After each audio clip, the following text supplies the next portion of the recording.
Hey guys, Moose here, welcome back to another episode of Life is Feudal Forest Village. I apologize for the brief hiatus. If you haven't... I think I talked about it in the last episode, but if you didn't know or remember, I've been pretty sick the last week or so.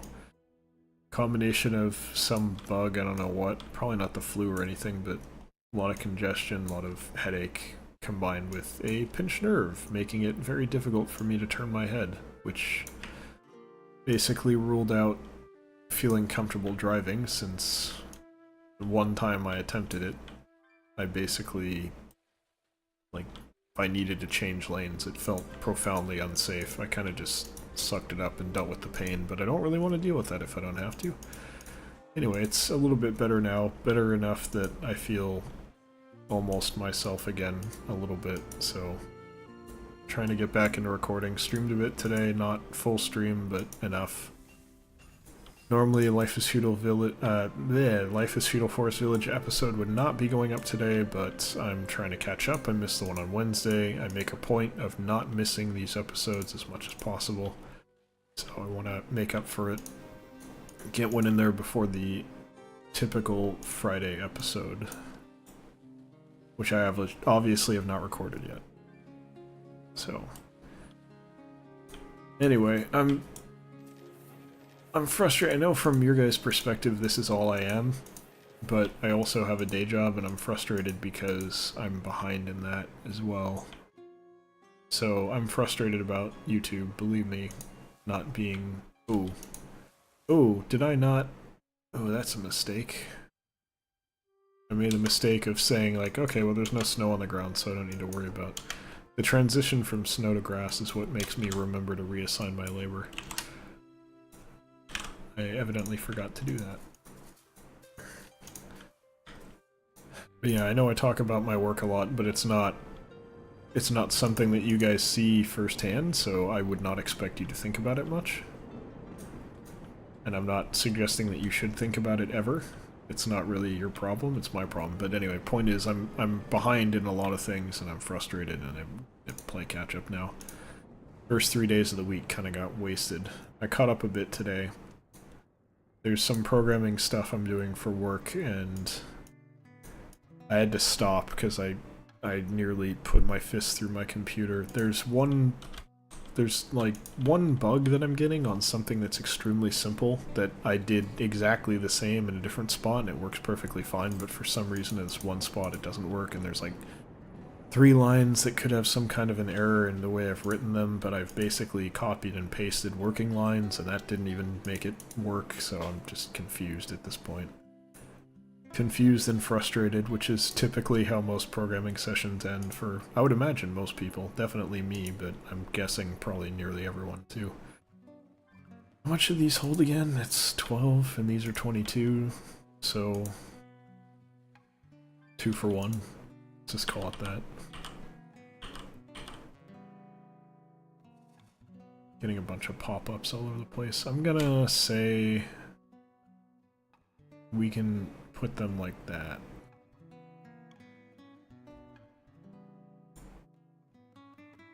I want to let them get this one going, because I need to make a template and then go from there. I want to do it... Can't actually... How many is this? That's 12... So, yeah, okay, so I need to do it basically the same. Alright, that's fine. I was hoping I could do a narrower one. I could, actually, but there's not really much point. Yeah, there's kind of no point. I'll just mimic it. Why not, right? Like, I'm a little worried about the people in the back reaching the resources and everything, but I think that's not a solvable problem. Not easily, anyway.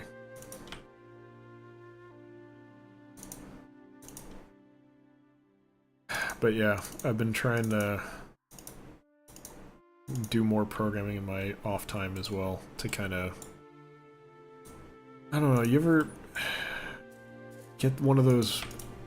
Well, I think being sick brought it on, but you ever have those feelings? It's not like one day. It's just more of a general thing where you start to feel like what you're doing in your life is fine, but it's not enough. And if you want to reach the goals that you set for yourself, you need to do something more, you need to work harder, you need to get more done. You take on more projects, you gotta make more money. Kind of been having that feeling for the last 3 days, and sort of that existential fear of, okay, well, I'm doing well, but that's not good enough. If I want to have the things I want to have in life, I have to do something else on top of that. And push harder, keep pushing harder every day. And then you try to do something and just nothing feels right. Nothing fits, nothing makes sense, it's not working. You kind of just ends in frustration all around. That's kind of where I'm at right now.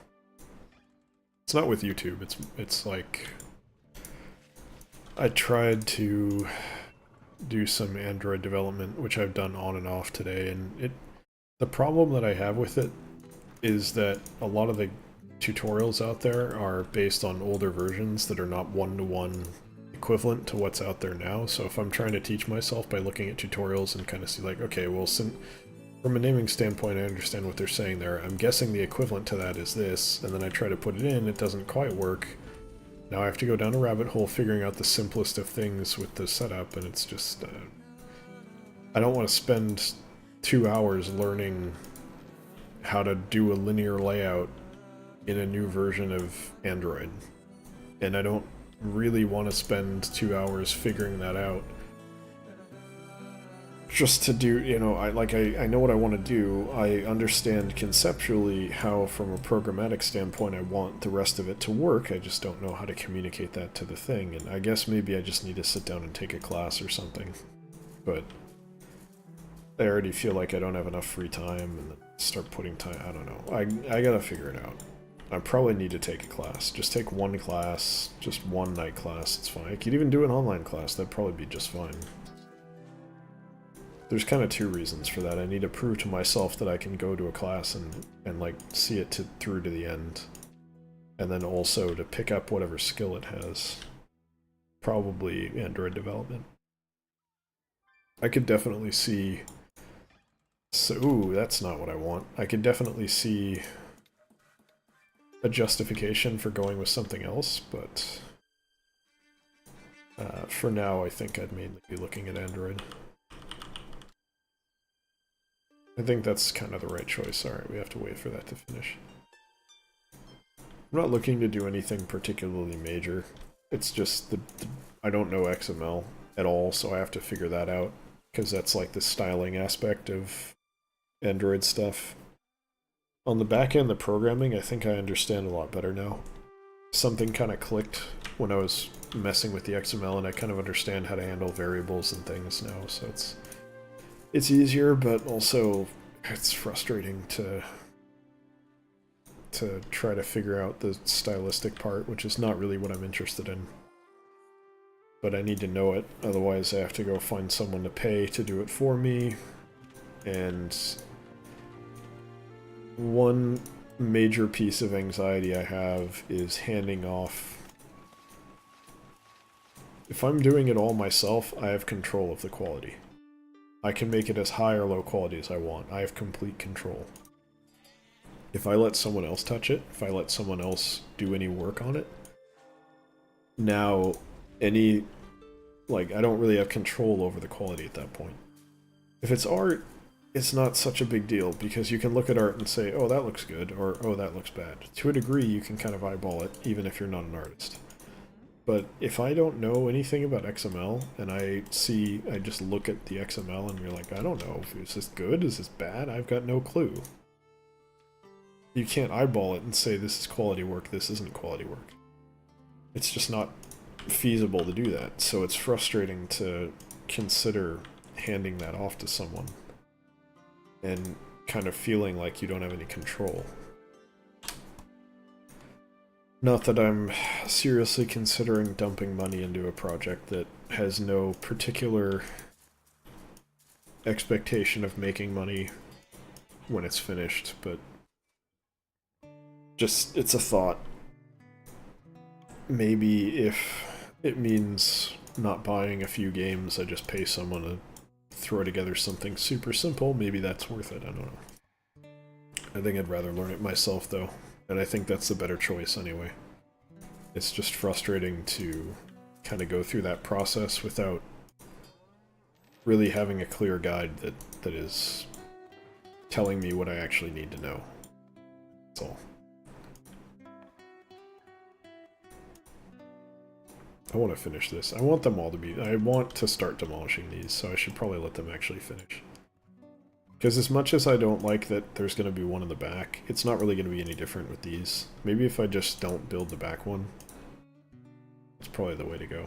It's got an achievement called Enlightener that is for training 1,000 citizens. Cool. Should probably harvest these early. I don't know why this one's going way faster than this one. This one's so far behind. It must be like a manpower issue or something. Oh well. Stuff happens, as they say.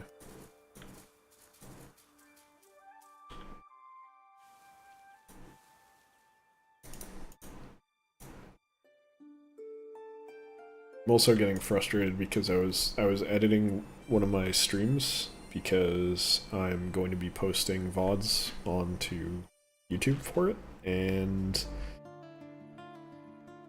it seems like there's like a 50% chance that the NVIDIA drivers are just going to shit themselves and crash every time I try to do that, and it has to do with me having YouTube open on the side, but sue me, I don't want my computer to be completely taken up for like an hour and a half every time I want to edit a video.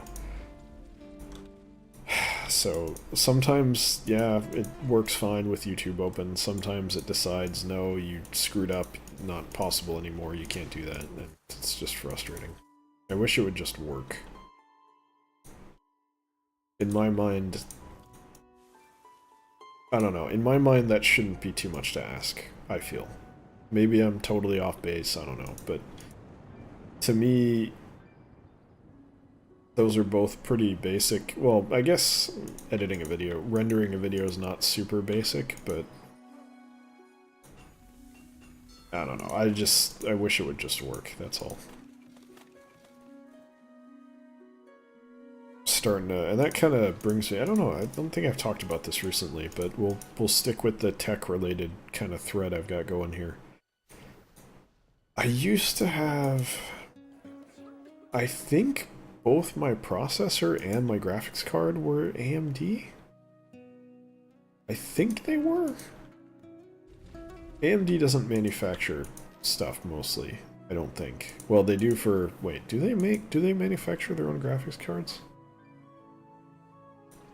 I'm actually not sure about that now. I don't know if they do or not. I think they might, but they're not the only ones. So basically, to clarify, in case you're not aware, there's kind of two major components for a computer that are generally kind of a tier of their own, I guess I would say. More important than anything else. For the most part. This is a highly complicated subject that I'm distilling down to a very simple explanation, so bear with me if you don't think I'm right. I'm not trying to be perfect, I'm just trying to give a very general overview. You could really argue that there's two major components, the graphics card and the processor. The reason these are the two major components is these are the two parts that do the thinking. Basically. That's the simplest way to describe it. Everything else is about storage or transit, basically. Whether it's communicating information, as in the motherboard connects everything, therefore it's allowing everything to talk to each other, or storage like RAM or the hard drive, for the most part. Again, I'm oversimplifying it. There's a lot more complexity there that you could argue and talk about. I'm not worrying about that right now. In a very general sense, and I think for all consumer purposes, there's two processor manufacturers and there's two graphics card manufacturers. Not manufacturers, designers. And that's the key difference that I wanted to get at here. For processors, you have AMD and Intel. There are others, but those are the main ones, pretty much. That's from a consumer perspective, that's what you're looking at, Intel and AMD. So you may have heard in the news recently, not that long ago, that Intel had a bunch of stuff revealed about how they were basically, like, deliberately pretending a major security flaw didn't exist in order to get better speed on their processors, which it goes pretty well in line with the way that they have acted in the past, because there's things that they've done, like, I don't know why this is, oh, no access, alright, well, guess I fucked up. They've done things like basically force benchmarks, which are like a good way of measuring performance of a processor, to be kind of, a nice way of putting it would be streamlined for their processors so that they work better for their processors, which gives them a competitive advantage because it makes it appear as though their processors work better than their competitors. And they kind of did similar stuff. You sometimes see, like, at the beginning of a game, some of the title card stuff is like Intel or AMD. There's a little bit of jousting back and forth there. I don't know to what extent it really does anything, but in theory a game might be optimized for one or the other, which means it runs better on one or the other. Which is kind of like an artificial fight between the two designers to say, oh, mine's better because these run better. When in reality the only reason they run better is because they paid someone off to make it work that way.